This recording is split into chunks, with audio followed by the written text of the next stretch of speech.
Have you ever wished for a stronger sense of belonging, whether your workplace or within a group of passionate people, or perhaps you yearn to express yourself more freely and impact your world through your creative gifts?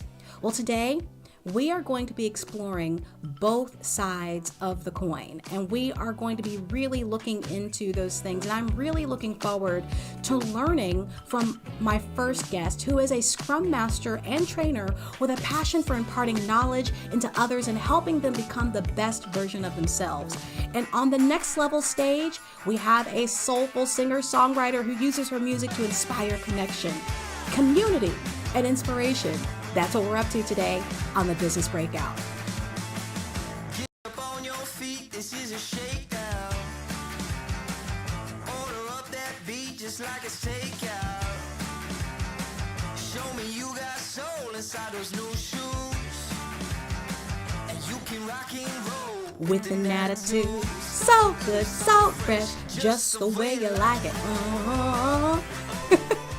Whether you are searching for a team that truly understands you or hoping your voice makes a difference, that sense of community is essential.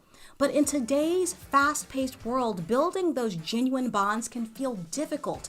But before I go any further, hello, if this is your first time here, hey there, I'm Ella Glasgow, your host and the Director of Fundability at Beyond Virtual Events, where I help established small businesses create impactful experiences that keep their audiences engaged from start to finish. And this just so happens to be the unconventional virtual event that I produce live in Zoom on the first and third Wednesday of every month. And this is my personal invitation to you to join us in Zoom for the next one so you can see what's possible for your online events. And depending on where you're watching from, whether it be LinkedIn, Facebook, YouTube, and I see we've got some people watching us live, let me know, let me hear you where you're watching in from. You can find that link to register. It will be in the description or the comments after the show today. So whether, we all crave a sense of belonging and a place where we can feel valued and understood and heard. And this need for connection isn't just about, oh my gosh, I have to pause. Marco is coming in from France. Hey, Marco. It isn't just about our personal lives, this connection that we crave. It really does extend to our work as well. So how do we cultivate that kind of collaborative spirit? So here to shed some light on building thriving communities in the workplace is Scrum Master, trainer, and founder of Scrum Masters of the Universe. I love that name. I really love that name. We're going to find out about how we got that. Please welcome to the show, Jamie Kriegel. Hey, Jamie! You there? So happy to be here today with you, Ella. What a pleasure. Yes, I am so happy to have you. Look, at first, I've got my questions lined up for you, but I need to know where Scrum Masters of the Universe came from. So when we originally founded, or when I had this inspiration to actually from a gal and now a good friend of mine, Angeli Leon, who was kind of mentoring me at the time, to step out of my comfort zone and create this community. I wanted to create a community where the Scrum Masters in my current organization could get out of their silos, get out and connect with the broader Scrum Master community and learn from the collective intelligence that exists there. And so we originally started literally as a Scrum Masters community of practice. And so we voted on names. We had those first few sessions, we had, maybe 50 people or so. And so this is the name that they voted on and chose for their community of practice, was Scrum Masters of the Universe. And so since then, it has evolved. And now I remember back in the day, we were celebrating, our 100th member. And now we are at over 5,400 members strong. We have a very strong global audience. And, people knew the name, so we kept it. But it's really for any Agile professional. And actually, we even do events that have nothing to do with Agile or Scrum, but more about leadership and leadership skills and building community, like you say. So I love that. We are not tied to Scrum mastering at all anymore, but that, I just couldn't bear to take the name away, I guess. I'm I mean, kind Scrum Masters of the Universe is such a great name. And for those of us who are watching, for those who are watching, I know we've got Mark and we've got some other people watching live, and we have people in Zoom with us as well. So for those that are less familiar, can you give us a quick overview of what Agile and Scrum mean in the workplace? Sure. So agile is just, it's a different way of working. It's working um, based on a set of principles and values, and Scrum is a framework within the umbrella of the agile methodology, and Scrum is really the framework for working in an iterative and an incremental cycle with a and we rely heavily on empirical data to make decisions about how we're going to move forward in our planning. So, for example, in the old world, I'm going to just speak to software development for now, although Scrum is being used in all sorts of industries, HR, it's being used in the medical field, it's being used in academia. This notion of incremental and iterative value delivery, but it started it basically what we do is in the old world we had a method called waterfall in software development. And so, all these engineers in marketing, they would go about creating all these requirements for some project, and then the developers, they would go and develop it, and then at the end you'd give it to your testers, and then you'd give it to your customer. And all of a sudden you realize you've spent months on this project, and you're like, you give it to the customer and they're like, ugh, that's not what I wanted. I wanted a car, you built me a skateboard, right? So this is a way that we're delivering value on a regular basis between either 2 weeks to 4 week cycles that we run. And Scrum gets its name from rugby, right? So how you carry that ball down the field, you're all working together as a team to get that ball into the goal. And that's really where Scrum actually came from, the name of Scrum. So That is that's a so high level, and I cool. my Scrum.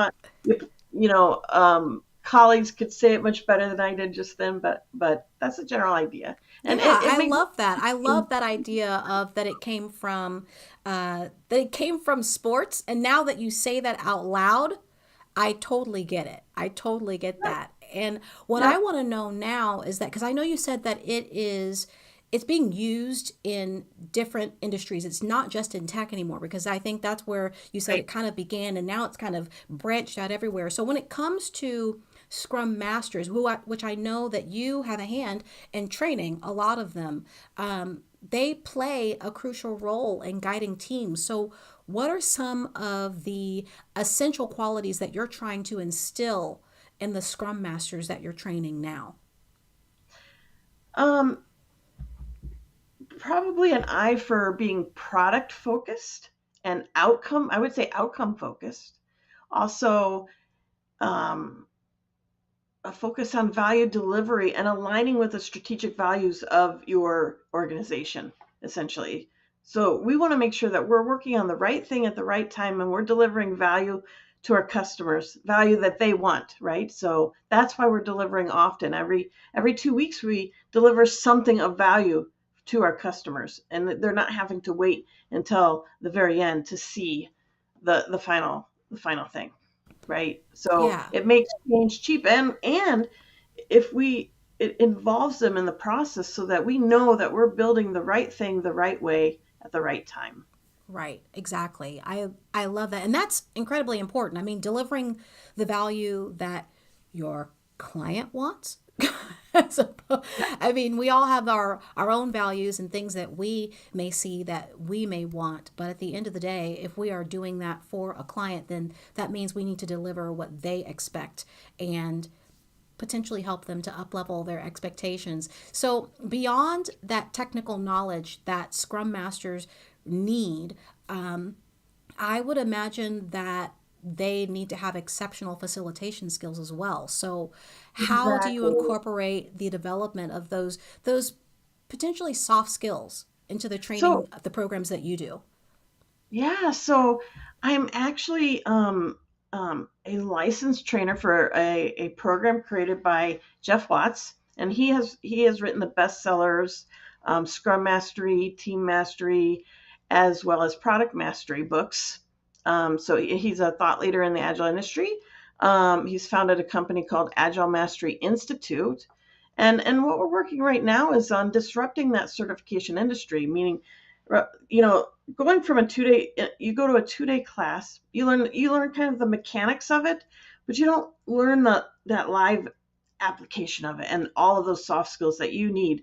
And so this is his solution for that. And so what this is this cohort based learning over the course of 6 months. You will take, you'll start off with a class. It's called the adventure class. And in that class, you're learning soft skills based on his model. It's called Retrained, and it's an acronym. But what you learn in that Retrain module are skills like, um, understanding cognitive biases and how they come into play. Nonviolent communication. How can we have nonviolent communication in the way that we interact with our teams? Conflict resolution. We talk about, um, having influence without authority, because Scrum Masters have no authority. We manage a process, but we're not managers of people. So how do you have influence in your organization? How do you find your voice and have that influence in your organization? That's one thing we teach, and we give you the tools, the persuasion. There's many persuasion tools out there that you can influence, and persuasion tools that you can take advantage of. We explore several of those kinds of things in our pathway journey. And what's great about it is it's really filling the gap between the technical side and the not really technical, but the mechanics of it and the application of it. And so, after the first class, then we stay together as a cohort for 6 months. So over the next 5 months, we meet monthly, and those are called our navigator sessions. And what's great about those is the topics for those sessions are driven by the members of the cohort. What's important for them to learn? What do they want to learn? What are they struggling with in real life application? How can we help you apply what you've learned in this class, these soft skills that you've learned in this class, these leadership, how to be a servant leader, what are your core values, and are we staying aligned with our core values and what we're doing? All of those things. How do we apply that in the real world? And then, so those navigator sessions are gold because they are chosen by the members of the cohort. And then at the very end, we take a deeper dive on all of the topics that we covered in the first session in another class called the adventurer module. And then even after the 6 month cohort ends, you're not done, because we've given you a platform. It varies by cohort, but we have a platform where you can stay in touch asynchronously and still go back to your cohort and ask them questions. And so you're learning.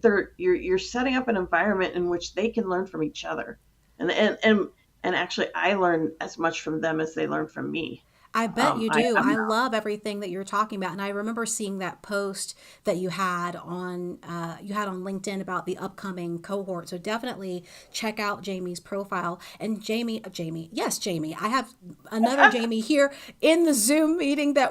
So there's two Jamies here in the room today, and my brain just went, oh, yep, it is Jamie, Jamie and Jamie.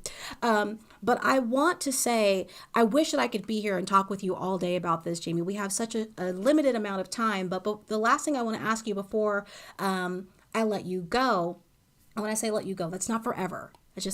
We have another person that we want to talk to before Yeah, we're done yeah. today. So, but I want to ask you. I know that you've mentioned community, and you've mentioned the training and being able to use those soft skills in real time. With that, what you've got with these over 5,000 people that are going through the courses now that you run, you've created a really thriving community with Scrum Masters of the Universe. So, why is community so important for Scrum Masters themselves? I believe that on a human level, we all need that connection. We all so we have some principles that Scrum Masters are at Scrum Masters of the Universe, and our vision is about connection, collaboration, and community. And it's important to have that community so that we can learn from each other, we can support each other, we can, I believe it was Katie Anderson that first said this to me. I'm not sure that it came from her exactly, but she's an author who wrote Leading to Learn, Learning to Lead. And anyway, she said in her book, 1+1 is greater than 2. And I've sort of carried that mantra with me in my mind. Like, it's really about that collective intelligence and support. And really that's how you're going to grow professionally. You encourage each other to continuously improve, to continuously learn. I think as a Scrum Master, as with any profession, the continuous learning is vital and necessary, and it can be exciting and fun to get out of your silos. So that's where we're at with Scrum Masters with the Scrum Masters of the Universe community is really getting them out of silo, bringing in really great speakers. I mean, so thankful to the speakers who have given of their time and knowledge to us, and have taught us so much and continue to do so. So we've got Yeah. a great Yeah. lineup. Check out our website. You do have a great lineup. I have seen it on your website because I have checked things out myself to see what's going on over there since you and I have first talked. But Jamie, I'm going to say goodbye to you for just a moment. She's not leaving forever, everybody, okay? She's just going away for just a moment. So, I told you I was really excited to hear from her and what it is that she had to say about Scrum and how she's using that and how she is really making an impact. And the thing is that we've learned so much about community and how it's transforming the workplace and how she's using it to transform the workplace. And that need for connection extends beyond teams and into our hearts as well. And it also stands true that we need to be connected to ourselves. And my next guest is the Groove Solstice, who definitely understands that. Whoever definitely understands that. And so I want you to take a listen now to what I have on the next level stage.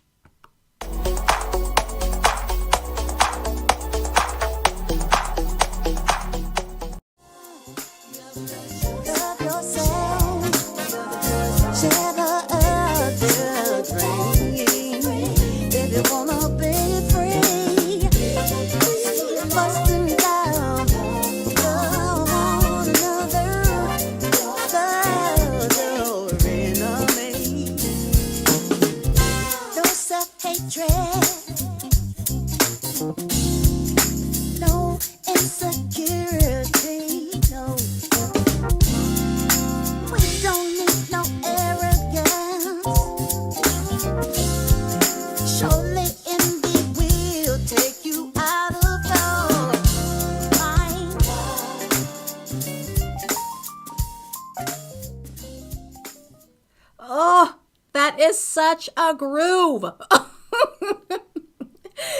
I am going to welcome the Groove Soldiers herself to the stage, and I just want you to know that we've had a little bit of tech issue, but the show must go on, so you're going to hear her voice, but you will not see her face, so just know that she is here. She is not just in the ether. She's here with us doing some things elsewhere, so she is going to be here, and please welcome to the stage the Groove Solstice herself, Miss Adria Shahid.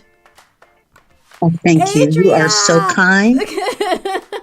Hey, You are Adria. so kind.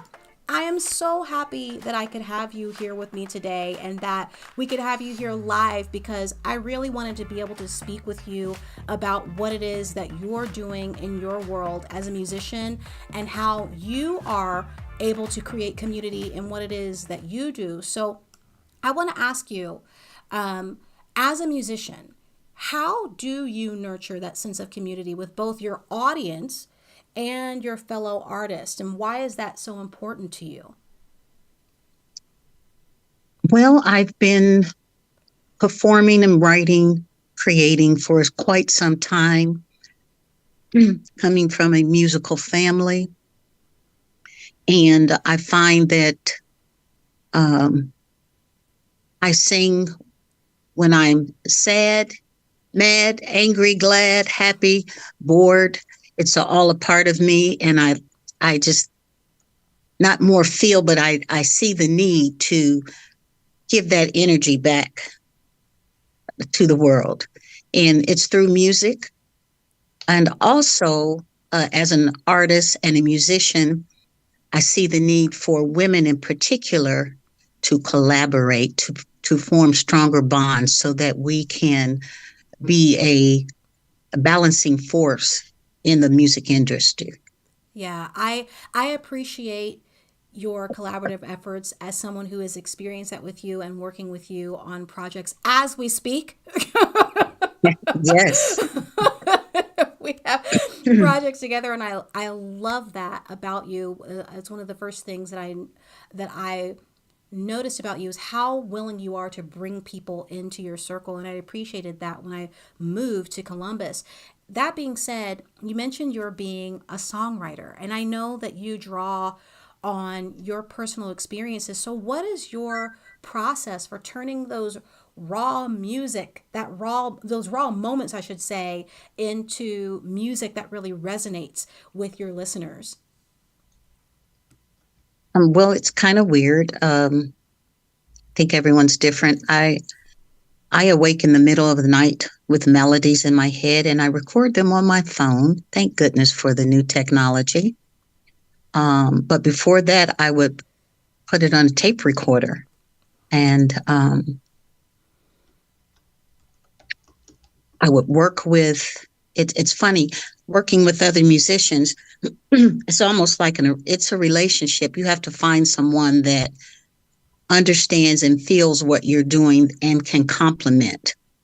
So that is the challenge, is finding someone to turn my melodies and lyrics into a foundation of songs and be willing to collaborate with me. So I'll say that. Yeah, I can remember. I remember the tape deck days. I remember. Did you do like my aunt taught me to do, where you take like you have to have two tape decks so that if you have harmonies that you Yes. also have in your head, you record on one tape deck and then you get another tape on the other tape deck and you play the other tape deck back while you're singing with it into the other tape deck. Did you do that too? Yes. Or anybody? Yes. We did what we had to do back in the day, Yes. Adrian. So I also understand, and I hear what you're saying about being able to find those people that have that can understand the vision that you have Mm-hmm. for the music that you're creating. If when you have a vision for something and you're maybe not as skilled on the other pieces that need to be required to make that vision happen, it really does take an element of trust, a big element of trust, Absolutely. to hand that baby over to someone else to help you bring it to bring it fully into life. And Mm-hmm. you're doing all of this as an independent artist.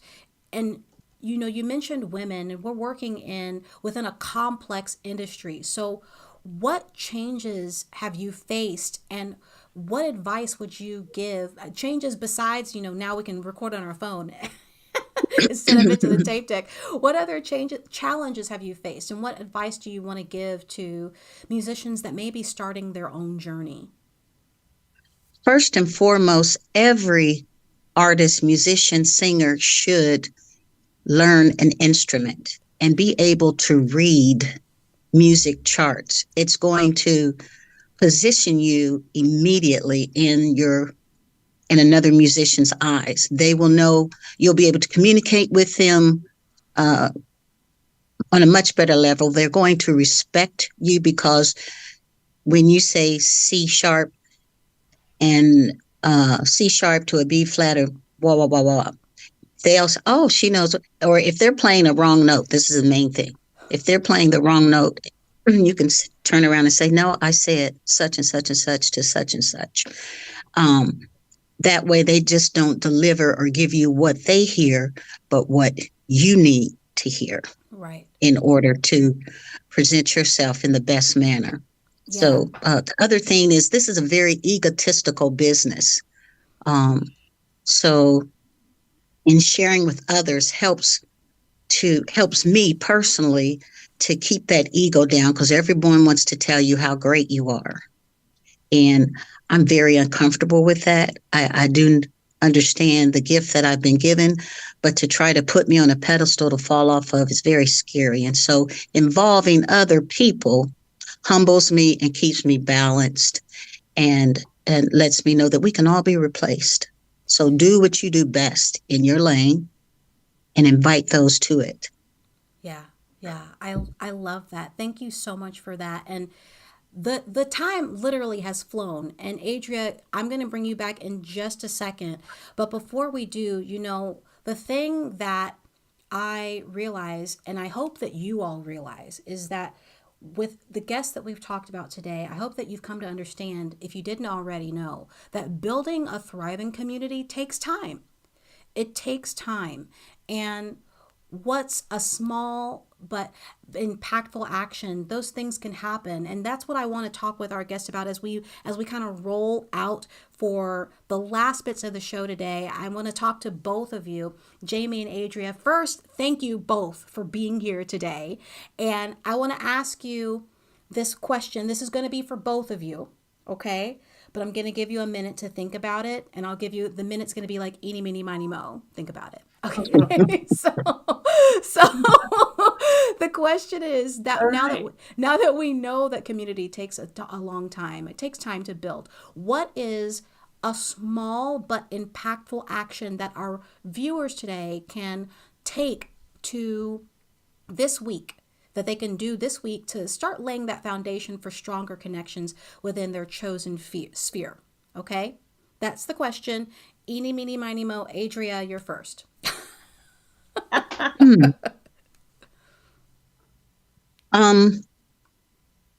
That's a big question, Ella. I know. I will say this. Self-awareness is very, very important. And having the ability to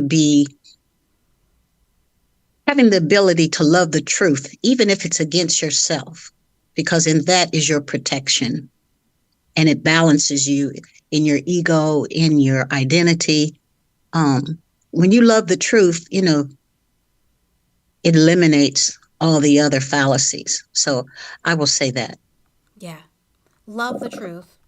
That is your admonition for them today, is to love the truth. Even if it's against yourself. If you're wrong, admit to it so that you can overcome it and be strengthened by it. That's Amen. a challenge. Okay, Amen. that's it. And look, did I need to bring out my organ? Because you were about to preach a word on today. So No, that's it. It frees you. You're free. You're free. It's true. It's true. Jamie, what would be that one thing that you would leave our listeners with that they could take on this week and see maybe just a small change in their community? Sure, and I'm going to approach it from the workplace community. I'm very passionate about very passionate about humanizing the workplace, and so here's my thing. My tip is, first of all, be authentic. Know what your values are. Go through that value discovery for yourself. Live by your values. Be authentic, and then that first step is set up a connection time. In today's virtual world that we find ourselves in, many of us still working from home. You have to be very intentional about making those connections. So that's my tip, is get on someone's calendar just for a hey, how's it going? I just want to connect with you, and find one person this week that you can make a connection with. I think that is definitely possible. And it's in fact how you and I met, because we said, hey, we want to get on each other's calendar and have connection. It really is that simple. Ladies, thank you both for being here today and being a part of the show. I really appreciate both of you, and I will see you all when this show is done. And for those of you that are watching with us live, thank you for watching with us live. If you've been watching us in the replay, I appreciate your watching in the replay. And I have had a wonderful time with you. Thank you to Marco and Scrum Master of the Universe and those that have been commenting here live. And I want to let you know before I leave today, at Beyond Virtual Events, it is not just about hosting events. It really is about crafting engaging experiences with purpose. An event should be a stepping stone, whether that's a live event, a podcast, a webinar, whatever that happens to be. Those should be stepping stones. And when you do them right, it really can transform a single moment into a cascade of marketing opportunities for your business. And I can help you overcome some of those challenges. Look, I'm doing them today. We are overcoming challenges. You may be facing those in your online events and need someone like me to help you to overcome that. So if you are looking to elevate your virtual presence and turn your next event into a powerhouse of ongoing lead generating engagement without the tech headache for you, then I am here to help you make that happen. Until next time, keep building and remember everything you do can go far beyond.